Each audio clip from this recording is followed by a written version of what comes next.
আসসালামু আলাইকুম ওয়া রাহমাতুল্লাহি ওয়া বারাকাতুহু।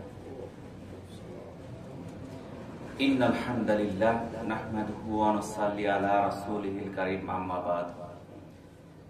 আল্লাহ পাকের নিকট লাখ কোটি শুকরিয়া যে মহান আল্লাহ তাআলা আমাদেরকে পবিত্র শুক্রবার জুমার নামাজ আদায় করার জন্য মসজিদে আসার মতো তৌফিক দান করেছেন। এই জন্য মহান আল্লাহর নিকট শুকরিয়া আদায় করি, আলহামদুলিল্লাহ। আজকে জমাদিউ সানির শেষ শুক্রবার, এর পরের মাসটাই রজব, তারপরে শাবান, তারপরে রমজান। রজব মাস শুরু হইলেই আল্লাহ রাসূল যে দোয়াটি পাঠ করতেন, আল্লাহুম্মা বারিক লানা ফি রজব ওয়া শাবান ওয়া বাল্লিগনা রমাদান। হে আল্লাহ, রজব এবং শাবানকে বরকতময় করুন এবং রমজানে পৌঁছে দিন। সেই রজব মাস আমাদের অত্যন্ত সন্নিকটে। আগামী মঙ্গলবার দিন শেষে হয়তো রজবের চাঁদ উঠবে, আর রজবের চাঁদ ওঠার সাথে সাথে আল্লাহ রাসূল রমজান মাসের প্রস্তুতি শুরু করতে। তো আমাদের এই জমাদিউ সানি মাস শেষ হয়ে যাচ্ছে, আর কয়েকটা দিন আছে। আজকে ইনশাআল্লাহ আমরা হাসর সম্পর্কে কিছুটা আলোচনা করব ইনশাআল্লাহ। হাসর আরবি শব্দ। হাসর অর্থ একত্র হওয়া বা জড়ো হওয়া। এর কতগুলো নাম আছে হাসরের। ইয়ামুল হিসাব, যার অর্থ হিসাবের দিন। ইয়ামুল জাযা বা প্রতিদানের দিন। ইয়ামুল মিয়াদ বা প্রতিশ্রুত দিবস। ইয়ামুল জামে বা একত্রিত হওয়ার দিবস। ইয়ামুল মাহশার বা সমাবেশ দিবস। হাসরের ময়দানে অবস্থা সম্পর্কে সূরা কাহফের ৮ নম্বর আয়াতে আল্লাহ তাআলা বলেন, আর আমি জমিনের উপরিভাগকে উদ্ভিদ শূন্য মাটিতে পরিণত করে দিব। বুখারী এবং মুসলিমের একটা হাদিস, রাসূলুল্লাহ সাল্লাল্লাহু আলাইহি ওয়াসাল্লাম বলেন, কিয়ামতের দিন মানব জাতিকে লাল শ্বেত মিশ্রিত এমন এক সমতল ভূমিতে একত্রিত করা হবে যেন তা পরিচ্ছন্ন আটার রুটি। ওই জমিতে কোনো ঘর বাড়ি বা অন্য কোনো কিছুর চিহ্ন থাকবে না। সূরা তাহার ১০৬ এবং ৭ নম্বর আয়াতে আল্লাহ তাআলা বলেন, আল্লাহ তাআলা বিচার দিবসে জমিনকে এমন সমতল মসৃণ ধূসর ময়দানে পরিণত করবেন যে তাতে কোনো বক্রতা বা উচ্চতা দেখতে পাবে না। কিয়ামতের দিনটি প্রচন্ড উত্তপ্ত হবে। রাসূলুল্লাহ সাল্লাল্লাহু আলাইহি ওয়াসাল্লাম বলেন, বিচার দিবসে সূর্যকে মানুষের কাছে আনা হবে, তা হবে তাদের থেকে ১ ফারসাখ দূরে। ১ ফারসাখ মানে ৩ মাইলের মতো। ব্যক্তির আমল অনুযায়ী তারা ঘামের মধ্যে অবস্থান করবে। কারো ঘাম হবে হাঁটু পর্যন্ত, কারো টাকনু পর্যন্ত, কারো কোমর পর্যন্ত, কারো মুখ সমান। এটা মিশকাতের একটা হাদিস। তাহলে সেই ভয়াবহ হাসরের দিনটা প্রচন্ড উত্তপ্ত। সূর্য থাকবে মাত্র ৩ মাইল বা ১ ফারসাখ দূরে। আম্মা জান আয়েশা সিদ্দিকা রাদিয়াল্লাহু তাআলা আনহা থেকে বর্ণিত, তিনি বলেন, আমি রাসূলুল্লাহ সাল্লাল্লাহু আলাইহি ওয়াসাল্লামকে বলতে শুনেছি যে হাসরের দিন মানব জাতিকে খালি, নগ্ন এবং খাতনাবিহীন অবস্থায় একত্রিত করা হবে। আমি আরজ করিলাম, ইয়া রাসূলুল্লাহ, এই অবস্থায় তো নারী পুরুষ পরস্পরের দিকে তাকাবে। রাসূলুল্লাহ সাল্লাল্লাহু আলাইহি ওয়াসাল্লাম উত্তর দিলেন যে, হে আয়েশা, সেই দিন অবস্থা এত ভয়াবহ এবং ভয়ঙ্কর হবে যে নারী পুরুষ একে অপরের দিকে তাকানোর মতো চিন্তাই করবে না। এটা সহিহ মুসলিমের ৪র্থ খণ্ডের ২৮৫৯ নম্বর হাদিস। পবিত্র কোরআনে আল্লাহ তাআলা বলেন, আর সিংহায় ফু দেওয়া হবে, ফলে আল্লাহ যাদের ইচ্ছা করলো তাদের ছাড়া আসমান সমূহে যারা আছে এবং পৃথিবীতে যারা আছে সকলে বেহুশ হয়ে পড়বে। তারপর আবার সিংহায় ফুঁক দেওয়া হবে, তখন তারা দাঁড়িয়ে তাকাতে থাকবে। সূরা জুমারের ৬৮ নম্বর আয়াতের অর্থ। হযরত ইবনে মাসউদ রাদিয়াল্লাহু তাআলা আনহু থেকে বর্ণিত, তিনি বলেন, হাসরের দিন মানুষের পা এক বিন্দু নড়তে পারবে না যতক্ষণ পর্যন্ত তার নিকট এই ৫টি জিজ্ঞাসাবাদ করা না হয়। ১, নিজের জীবনকাল সে কোন কাজে অতিবাহিত করেছে। ২ নাম্বার, যৌবনের শক্তি সামর্থ্য কোথায় ব্যয় করেছে। ৩ নাম্বার, ধন সম্পদ কোথা হতে উপার্জন করেছে। ৪ নাম্বার, অর্জিত ধন সম্পদ কোথায় ব্যয় করেছে। ৫ নাম্বার, দ্বীনের যতটুকু ইলম অর্জন করেছে সেই অনুযায়ী সে কতটুকু আমল করেছে। এটা জামে তিরমিজি ৪র্থ খণ্ডের ২৪১৬ নম্বর হাদিস। তাহলে সেই হাসরের ময়দানে আমাদেরকে উঠতে হবে। সেখানে ৫টা প্রশ্নের জবাব না দিয়ে একটা কদম সরানো যাবে না। এর প্রথমটাই হচ্ছে কি, নিজের জীবনকাল সে কোন কাজে অতিবাহিত করেছে। আমাদের বয়স হয়ে যাচ্ছে ৪০, ৫০, ৬০, ৭০। আমরা সারাটা জীবন কোন কাজে ব্যয় করলাম একটু চিন্তা করে দেখেন। জিন আর ইনসান এই দুইটা জাতিকে তৈরি করা হয়েছে আল্লাহর ইবাদতের জন্য। আমরা কতটুকু সময় ইবাদতে ব্যয় করেছি। ২ নম্বর যে প্রশ্নটা করা হবে, যৌবনের শক্তি সামর্থ্য কোথায় ব্যয় করা হয়েছে। আজকে আমরা অনেকেই নামাজ, রোজা, হজ, যাকাত এই সকল আমল শুরু করি বয়স হয়ে যাওয়ার পরে। যৌবন বয়সে নামাজও পড়ে না, রোজাও রাখে না, হজের তো প্রশ্নই আসে না। নামাজ রোজাই পড়ে না, যৌবন বয়সে হজ কেমনে করবে। হয়তো সামর্থ্য আছে হজে, কিন্তু যৌবন বয়সের শক্তি সামর্থ্যটুকুর জন্য আল্লাহ তাআলা জিজ্ঞাসা করবে, তুমি এই সময়টা তুমি কিভাবে অতিবাহিত করেছো। এই যৌবনের ইবাদতকে অত্যন্ত গুরুত্বপূর্ণ বলা হয়েছে। যৌবন বয়সে যে ইবাদত করবে আল্লাহ তাআলা ভয়াবহ হাসরের ময়দানে তাকে আরশের ছায়ায় স্থান দিবে। কিন্তু আজকে আমরা যৌবন বয়সে ইবাদতে আমরা লিপ্ত না। কি জন্য না? আমরা যারা বয়স্ক আছি, পিতা আছি, দাদা আছি, নানা আছি, আমরা আমাদের সন্তান নাতি নাতিদেরকে আমরা আদেশ করি না নামাজের জন্য। মনে করি বড় হোক তারপরেই করবে। তাদেরকে আমরা তাকিদ দিই লেখাপড়ার জন্য, কাজকর্ম বিভিন্ন কিছুর জন্য তাকিদ দিই আমরা, কিন্তু নামাজের জন্য তাকিদ দেই না। সে যে নামাজ পড়ে না তাকে বলিও না।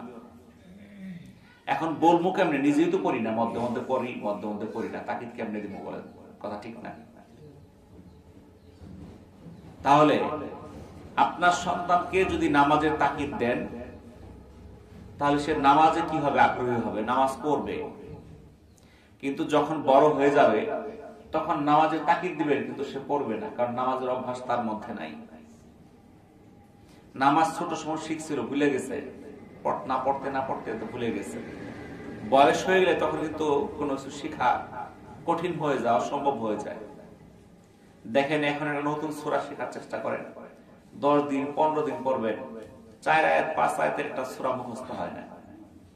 একটা বাচ্চা 10 মিনিটে একটা সূরা মুখস্থ করে ফেলে, ওই সময় তাদের মেধা থাকে। কিন্তু বয়স হয়ে গেলে চেষ্টা করলেও কোনো কাজ হয় না। যারা ছোট বয়সে কোরআন শিক্ষা করছে, এই 1 মাস 2 মাসে কোরআন শিক্ষা হয়ে গেছে। আর যারা বড় বয়সে, বৃদ্ধ বয়সে শিক্ষা শুরু করে, এই যে পরে আসে শিখতে পারে।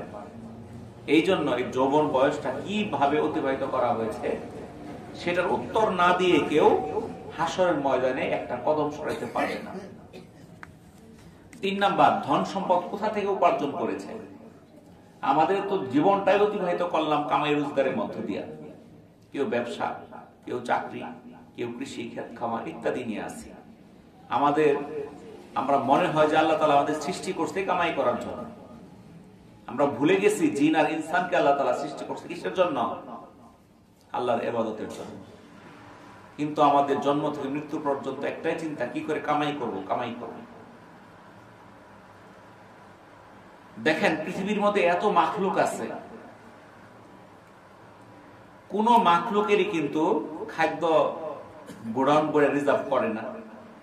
তাদের ফ্রিজ নাই, তারা সকালবেলা খালি পেটে বের হয়, সন্ধ্যার সময় ভরা পেটে ঘরে যায়।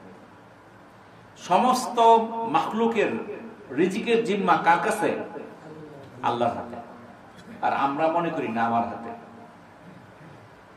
আমরা সকাল সন্ধ্যা রিজিকের সন্ধানে আছি, কোন দিক দিয়ে নামাজের সময় যাইতেছে আমরা টেরও পাইতেছি না। আর এই যে রিজিক অন্বেষণ করতেছি, এটা কোন পথে উপার্জন করলাম, হালাল পথে না হারাম পথে, এটার উত্তর না দিয়ে কেউ হাসরের ময়দানে একটা পা সরাইতে পারবে না। সেটার মধ্যে কোনো অবৈধ কিছু ছিল কিনা, সুদ ছিল কিনা, ঘুষ ছিল কিনা, ছিনতাই করা ছিল কিনা, চুরির ছিল কিনা। আজকে আমরা যখন ধান লাগাই, বাতুর কুবাইতে থাকি, বাতুর কুবাই যদি আমি অন্য জনের, আমি যদি 1 ইঞ্চি জায়গা নেই, আর সেই 1 ইঞ্চি জায়গার মধ্যে একটা ধান গাছ হয়, আর সেই ধানটা আমি খাই, সেটা কি আমার জন্য হালাল হবে? তাহলে আমি কোন পথে ধন সম্পদ উপার্জন করলাম, এটার হিসাব দিয়ে হাসরের ময়দান থেকে সরতে হবে। 4 নাম্বার, এই অর্জিত ধন সম্পদ কোথায় ব্যয় করা হয়েছে, এটারও হিসাব দিতে হবে। আমি যে কামাই করলাম শুধু সেটার হিসাব না, কোথায় কোথায় খরচ করছি তার হিসাবও দিতে হবে। আজকে আমাদের ঘরের মধ্যে কোরআন শরীফ পাওয়া যায় না, থাকলে ওটা ধুলাবালি আচ্ছন্ন হয়ে গেছে, আমরা পড়ার মতো সময় পাই না। একটা হাদিসের বই কেনার সামর্থ্য নাই, কিন্তু ঘরের মধ্যে 36 ইঞ্চি টিভি কেনার সামর্থ্য আছে, নাকি বলেন? বাদ্যযন্ত্রের ব্যবস্থা আছে, গান শোনার ব্যবস্থা আছে, মোবাইল কেনার সাহস আছে 40-50 হাজার টাকা দিয়া, কিন্তু কোরআন হাদিসের একটা বই কেনার সামর্থ্য নাই, দ্বীনি শিক্ষা দেওয়ার মতো সামর্থ্য নাই। স্কুল কলেজে পোলাপানদেরকে পড়াইতে যায় মাসে আমরা হাজার হাজার লক্ষ লক্ষ টাকা খরচ করতেছি, কিন্তু সন্তানকে দ্বীনি শিক্ষা দেওয়ার জন্য আমরা মাসে 2-4 হাজার টাকা খরচ করতেছি না। একটা হুজুরকে দিয়ে আমরা তাকে কোরআন শিক্ষা দেওয়াবো, আমার সন্তানকে মাসে 500, 1000, 2000 টাকা চলে যাবে, এই চিন্তায় আমি তাকে কোরআন শিক্ষা দেই না, কিন্তু স্কুলে ঠিকই আমি হাজার হাজার লক্ষ লক্ষ টাকা খরচ করতেছি।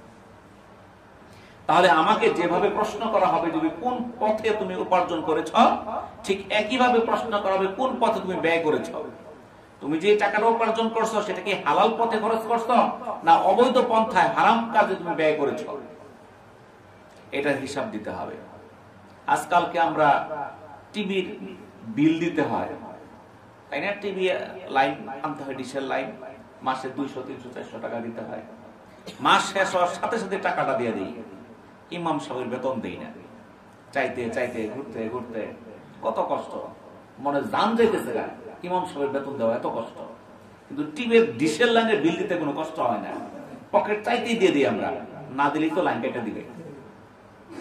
আর খাবার এক বেলা না খাইলেও চলে, টিভি বন্ধ হয়ে গেলে মনে হয় চলে না, ঠিক না? তাহলে এই যে আমরা যেই পথে খরচ করতেছি, সেই পথটাকে আমার হালাল না হারাম সেটা দেখতে হবে। সমানে পরশুদিন এক জায়গায় দেখলাম বিশাল আয়োজন, খেলাধুলা, গান টান, বিশাল সাউন্ড, এমন সাউন্ড দিছে, ওখানে তো খরচ হয়েছে, তো ফ্রি তো আসে নাই। এই যে খরচ গুলা করলো, এটা হারাম পন্থায় করলো না হালাল পন্থায় করলো, সেটা কিন্তু আল্লাহর কাছে হিসাব দিতে হবে। আমার এইটা বিবেকে থাকা দরকার, আমি যা উপার্জন করতেছি সেটা হালাল না হারাম আমাকে হিসাব দিতে হবে। আবার যেটা খরচ করতেছি সেই খরচের পথটা হালাল না হারাম সেটারও হিসাব দিতে হবে। এই চিন্তাটা যদি আমার মাথায় থাকে, তাহলে আমার অবৈধ পন্থায় আমরা উপার্জনও করব না, অবৈধ পন্থায় আমরা খরচও করব না, নাকি বলেন? 5 নাম্বার, দ্বীনের যতটুকু ইলম অর্জন করা হয়েছে সে অনুযায়ী সে কতটুকু আমল করেছে। আমরা যতটুকু জানি, আমাদের বুঝ হওয়ার পরে আমরা তো মসজিদ, মাদ্রাসা, বিভিন্ন সভা সমাবেশে মোটামুটি ইলম সম্পর্কে আমরা কিছু জানি, নাকি বলেন? একবারে যে আমরা কিছুই জানি না ইসলাম সম্পর্কে তা তো না। সবাই আমরা জানি যে 5 ওয়াক্ত নামাজ আমাদের উপর ফরজ করা হয়েছে, আমাদের উপর রমজান মাসে রোজা ফরজ করা হয়েছে, যাদের উপর যাকাত দেওয়ার মতো সামর্থ্য আছে তাদের যাকাত ফরজ করা হয়েছে, যাদের হজ করার সামর্থ্য আছে তাদের উপর হজ করা ফরজ করা হয়েছে। এরকম অনেকগুলো ফরজিয়ত আমল আমরা জানি কিন্তু মানি না। কিন্তু হাসরের ময়দানে এটা জিজ্ঞাসিত করা হবে তুমি কতটুকু ইলম অর্জন করেছো আর কতটুকু আমল করেছো। এই হিসাব না দিয়া হাসরের ময়দান থেকে সে পা উঠাতে পারবে না। তো আজকালকে আমরা বর্তমানে এই যে মসজিদে জুমার আলোচনা শুরু হয়েছে, জুমার আজান হয় 12:30 কিংবা 12:25, আমরা 1টার পরে আসতে থাকি, 1:30 2টার সময় নামাজ পড়ি। সবকিছু একটা নিয়ম আছে। জুমার নামাজ আল্লাহ রসুল শীতকালে পড়তেন আগে, গরমকাল লম্বা দিনে পড়তেন দেরি করে। তো এখন আমরা শীতকালে নামাজ পড়তে পড়তে কি যায় বাজে 2টার সময় যে আমি জুমার নামাজ পড়লাম, এটা কি সঠিক ওয়াক্ত হইল? তো ওয়াক্ত শেষ করে ফেললাম, শেষ থেকে চলে গেলাম। কিন্তু আল্লাহ রসুল তো শীতকালে আগে নামাজ শুরু করছে। এখন আমরা যে আগে নামাজ শুরু করি, মুসল্লি তো আসলে নামাজ শেষ হয়ে গেছে। এখন মুসল্লিদের জন্য ইমাম সাহেব অপেক্ষা করে কোন সময় মুসল্লি আসবে তারপরে নামাজ পড়ো। অনেক সভা সমাবেশ হইতেছে আমাদের চারপাশে, প্রতিদিন সভা। আপনাদের এলাকায় কি হইতেছে না? কিন্তু এই সভা শুনে আমাদের ফায়দা হচ্ছে না।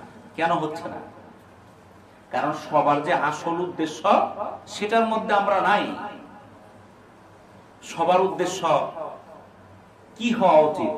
সবার উদ্দেশ্য তো সেটাই ছিল যে সেখান থেকে আমরা দিন শিক্ষা করব, সেই অনুযায়ী আমল করব, দিনের প্রচার প্রসার হবে সভা থেকে।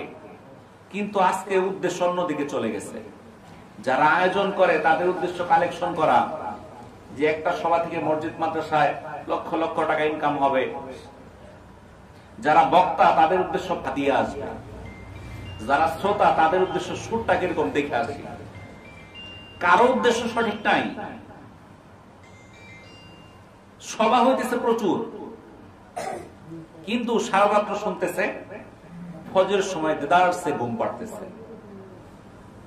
সারা রাত্র যদি সভা শুনে ফজরের সময় ঘুমায়, তাহলে সভা শুনে তার ফায়দা কি করি বলেন তো দেখি? কোন ফায়দা হয়েছে? এমন সভা দেখা যাচ্ছে তার লক্ষ লক্ষ টাকা খরচ করতেছে, 1 লক্ষ 1.5 লক্ষ 2 লক্ষ টাকা খরচ করতেছে।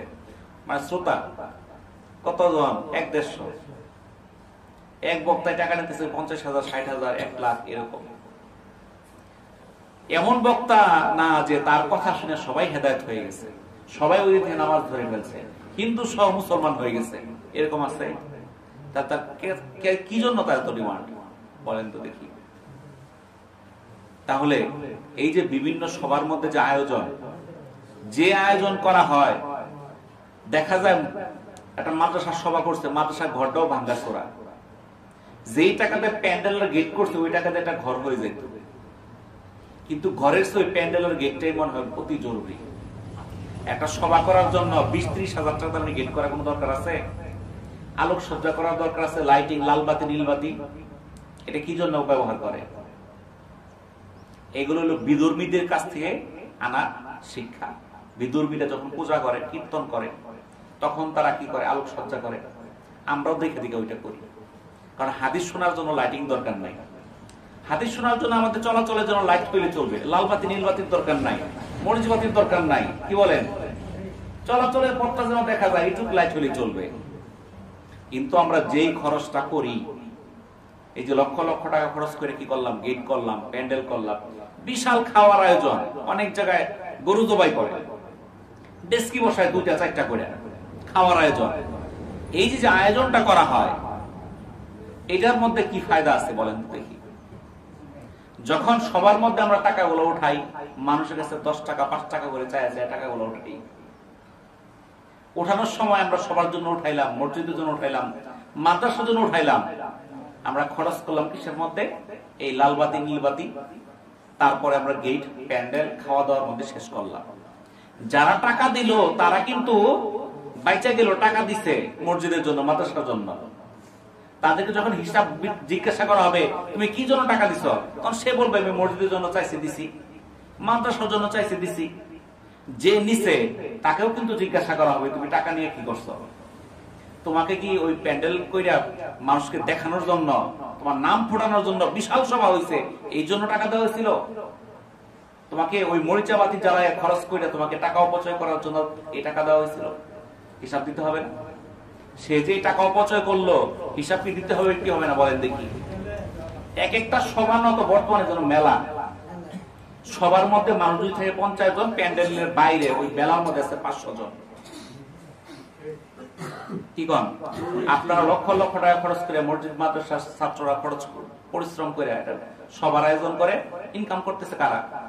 এক হলো বক্তারা, আরেক হলো ডেকোরেশনওয়ালারা, ওদের ইনকাম প্যান্ডেল করতেছে, আরেক হলো যে তার দোকানদার, এদেরকে। আপনার আমার কি ফায়দা হয়েছে বলেন তো দেখি? একজন টাকা পকেট দিচ্ছেন, আরেকজন খরচ করছেন, এইটুকুই তো। আপনার তো বিশেষ কোনো ফায়দা হয় নাই, ফায়দা করলো তো ওরা। তাহলে এই যে আমরা অপচয়গুলো করতেছি, আরো আমরা এখন মহিলাদের ওয়াজের ব্যবস্থা করছি। মহিলারা আসে রাত্রে, সভা শেষ হয় 1টা, 2টা, 3টার সময়। এটা আমাদের জন্য জায়েজ হয়ে গেছে। একটা মহিলা আপনি দেখবেন যে যখন প্যান্ডেলে যায়, ঠিকই আছে, প্যান্ডেলে আলাদা বসে, মহিলারা আলাদা বসে, আলাদা শুনে, পর্দার সঙ্গে শুনে, পুরুষরা আলাদা শুনে, ঠিকই আছে। কিন্তু যখন ওই যে বাজারে মেলার মধ্যে ঢুকে, তখন নারী পুরুষকে একসঙ্গে আলাদা আলাদা যায়, জানি কেনাকাটা করে, ছেলেও আছে মেয়েও আছে, একসঙ্গে আছে না? বিশেষ করে যারা এই যে পোলাপান বয়সী ছেলে মেয়ে, এরা দেখবে যে মেলা বসাই দিচ্ছে। তাহলে এই যে আপনার ছেলে মেয়ের যে অবাধ দেখা সাক্ষাতের একটা বিচরণ ক্ষেত্র বানাই দিলেন, এটার জন্য কিন্তু হিসাব দিতে হবে। মহিলাদের সভা করলে ছেলেদের থেকে আলাদা করতে হবে।